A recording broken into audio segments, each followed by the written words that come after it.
हाँ भाई, क्या बोला था मैंने कि 200 के करीब अगर टारगेट पड़ेगा तो कोलकाता के चांसेस आपके 10 से 20% होंगे। गुजरात के 90 से 80% होगा। गुजरात बाजी मार लेगा और वैसा का वैसा ही हुआ, लेकिन करीब आ सकता था। उसका यही रीज़न कि भाई आप कम से कम रघुवंशी को तो बेचते मिडिल ऑर्डर में। रहाणे ने एक तो इनिंग को इतना स्लो किया। अगर रघुवंशी होता थोड़ी अच्छी हिटिंग देता, सारे जितने भी जो झटके हैं ना नीचे, उनके ऊपर ज़्यादा रिलाई किया और इसका सबब और नतीजा आपके सामने है, जो कि कोलकाता के लिए सबसे बड़ी नुकसानदेह का सबब बना है। हेलो, अस्सलाम वालेकुम। कैसे हैं आप लोग? ठीक है, उम्मीद करता हूँ आप लोग खैरियत से होंगे। आगाज़ करते हैं। गुजरात कोलकाता ने बॉलिंग दी। सबसे बड़ा टॉस का एक फैक्टर लिया। चांसेस तो कुछ कर सकता था, लेकिन आगाज़ हुआ साई सुदर्शन और गिल ने जो पारी खेली, क्योंकि मैंने देखो आपको बोला था कि गिल 20 से 30 रन बनाए, सुदर्शन आपको 30 से 40 पहली इनिंग में बनाए, दूसरी इनिंग में मुमकिन है 40-50 बनाए, लेकिन 40 के करीब 52 रन बनाए। लेकिन गिल का गलत हो गया, इसलिए मैंने इसलिए बोला था क्योंकि थोड़ी बहुत सूटेबल करती नहीं थी गिल की। और बटलर का भी मैंने बोला था, और कि 10 से 15 रन पहली इनिंग में बनाएगा, तो क्योंकि पिछले मैच में सेंचुरी के करीब रन्स मारे, तो कहीं ना कहीं नीचे डाउन आ सकता है। लेकिन ऐसा हुआ नहीं, क्योंकि मोमेंटम को बरकरार रखा, इन्होंने कैरी रखा और गिल ने सबसे अच्छी पावर प्ले में इंटेंट शो की। पावर प्ले थोड़ा सा नॉर्मल गया था, ज़्यादा इतना फ़ायदा नहीं, कम से कम 6 ओवर में 50 रन के करीब, और सही जा रहा था, सब कुछ सही गया। गुजरात का जो 10 रन की जो शॉर्टेज रही है ना, 10 से 12 रन की, वो गिल के रन्स में शॉर्टेज रही है, वो भी पावर प्ले है।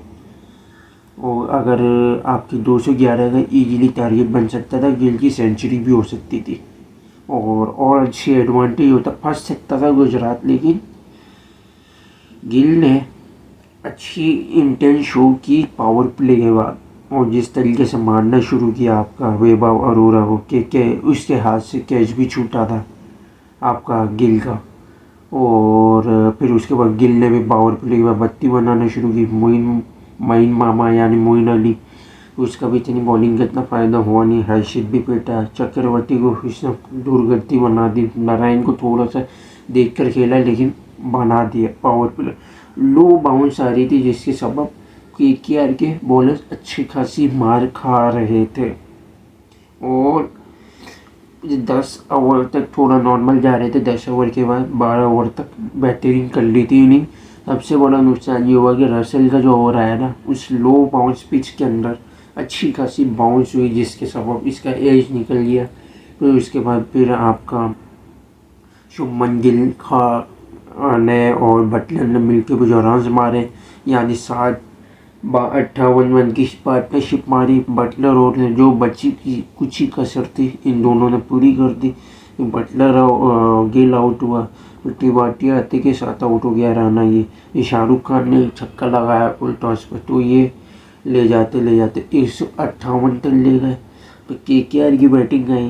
केकेआर ने सबसे बड़ा नुकसान, सबसे बड़ी ये कि भाई चलो अच्छी बात है, आज गुरबाज को चांस दिया, और कम से कम आप देखो नारायण को ओपन करा रहे हो, कम से कम कोशिश करो कि भाई नारायण को नीचे रखो, वेंकटेश अय्यर से ओपनिंग करवाओ।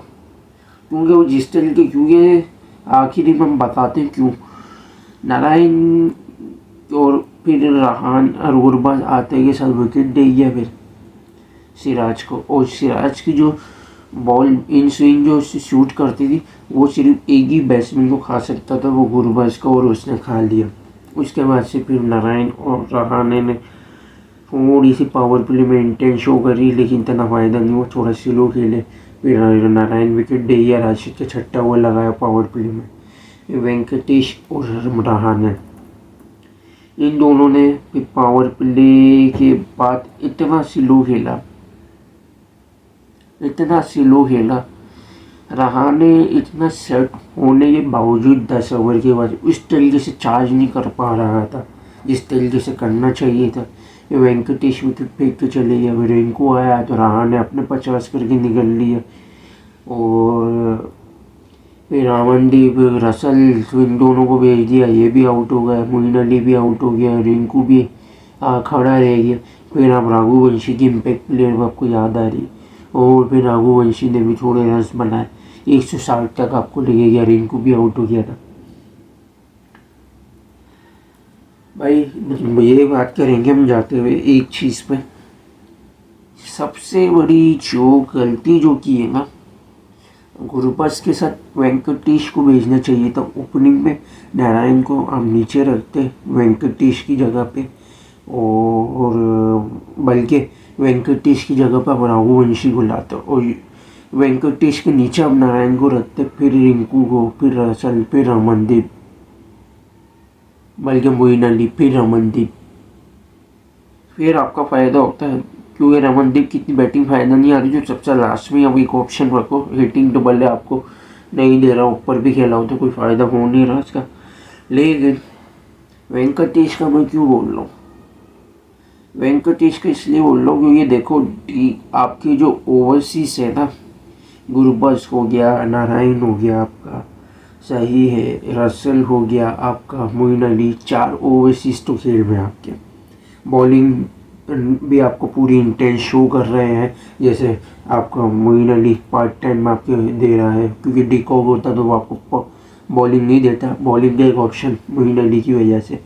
फिर नारायण आपको वो चक्रवर्ती, हर्षित और अरोरा, और सबसे बड़ी बात रसल को इस्तेमाल करना चाहिए, उस तरीके से यूज़ नहीं कर रहे, क्योंकि लो बाउंस पिच में उसी की बॉल काम आती है जो कहीं ना कहीं अच्छी हाईली इंटेंट बाउंस शो कर देती है। जैसे आपका सुदर्शन की विकेट गिरी, पावर प्ले के बाद एटलीस्ट 1 ओवर इसका लगाना चाहिए था, वहाँ से एक पिक नहीं की, जिसकी वजह से दुर्गति बना दी। और बटलर जब धुलाई लगा रहा था, वहाँ भी 1 ओवर और देना चाहिए, कम से कम एटलीस्ट 2 ओवर आपको रसल को देने चाहिए थे। क्या पता मोमेंटम पिक करके 2 विकेट आपको कम से कम दे देता, और अगर अच्छी मोमेंटम में आता है 4 ओवर भी आप करवा सकते थे, तो उसमें भी अच्छे खासे जितने भी जो झटके नीचे शाहरुख खान और रदरफोर्ड जिस तरीके से पटकने वाली जो हाई लो बाउंस पिच पर हाई बाउंस होती है ना, ये कैरी नहीं कर पाते, इजीली चोक कर जाते। तो एक ये सबसे बड़ा फॉल्ट किया कोलकाता ने। और दूसरी बात, अबे भाई अय्यर को इसलिए बोल रहा हूँ मैं, भले चलो गुरबख्श को आज मौका दिया कोई बात नहीं, नारायण की जगह अय्यर को इसलिए बोल रहा हूँ क्योंकि वो पावर प्ले के बाद 10 में से या 8 मैचों में से 1-2 मैच ऐसे होते हैं जिसमें चलता है, वो उसके प्रॉपर नंबर नहीं है, उसका प्रॉपर जो नंबर है वो ओपन है। ओपन अप में क्यों इसका बोल रहा हूँ, न्यू बॉल जब आती है और फील्ड जब होती है, और जिस तरीके से वो इस चांस में खेलता है ना, वो शॉट ज़्यादातर ऐसे यूँ उठा के शॉट खेलता है, तो जिसमें जो सर्किल होगी, सर्किल के बाहर जो 80 डिग्री का जो आपका जो 80 मीटर का जो आपका जो एरिया है ना, जो सर्किल आपका जो बाहर अंदर की जो सर्किल से जो बाहर और बाउंड्री के बीच का जो एरिया था, उसका हम 80% या 75 मीटर एक सरफेस बोलते हैं फील्डिंग में, जो कि वहाँ पे आराम से इजीली, क्योंकि 2 ही फील्डर होंगे बाउंड्री में, तो कम से कम 4 एरिया या 6 एक तरफ से एरिया आपका खाली होगा, तो कम से कम चौके छक्के सबसे ज़्यादा 30 रन आपको वही दे सकते हैं, जिसमें 60-70 रन पावर प्ले में आ जाते, तो वो एक अच्छा इंटेंस हो जाता, नीचे स्लो खेलने की नौबत नहीं आती, इसकी आराम से टारगेट चीज़ हो जाता। और तीसरी गलती है कि रघुवंशी को खिलाना चाहिए था, रघुवंशी को अगर खिलाते, रहाणे जितना तेज खेल रहा है, वो थोड़ा सा उसकी मोमेंटम में थोड़ा फ़र्क आता, वो थोड़े रेस के लेने की कोशिश करता, थोड़ा रन वेट थोड़ा बेहतर कर लेता। रहाणे 140 के करीब यानी 180-70 के करीब अपनी रन वेट बेहतर कर लेता, तो इससे फ़ायदा ही होता।